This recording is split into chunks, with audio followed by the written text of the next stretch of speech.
Test PT Kimia Farma Persero Tbk di Bali. Peresmian ini disambut baik karena ini merupakan skala industri alat kesehatan di Bali. Fasilitas produksi rapid test ini merupakan skala industri alat kesehatan di Provinsi Bali. Diharapkan Provinsi Bali yang selama ini terkenal dengan industri pariwisata menjadi terkenal dengan industri alat kesehatan.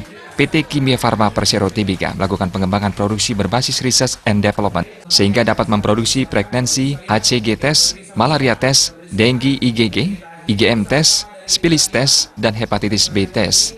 Sementara tes kit yang sedang dalam proses perizinan untuk diproduksi adalah HIV 1 dan 2 test dan drug test yang terdiri atas morfin test, kokain test, marijuana test, amfetamin test, metapentamin test, ekstasi test, dan benzodiazepin test. Saya kira bagus sekali ya Mbak, jadi betul-betul kita kan diagnosa itu atau membuat diagnosis itu kalau makin cepat ya makin baik dan karena penanganannya juga makin bisa dilakukan segera atau pengobatannya bisa dilakukan segera.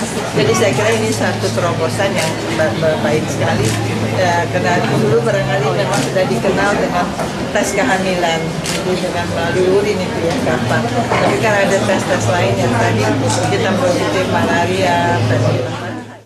Fasilitas produksi rapid test mulai beroperasi pada awal tahun 2018. Rapid test digunakan untuk pemeriksaan atau screening medis awal dengan menggunakan peralatan yang sederhana serta memberikan hasil dalam waktu yang tergolong tidak begitu lama. Adi Setiawan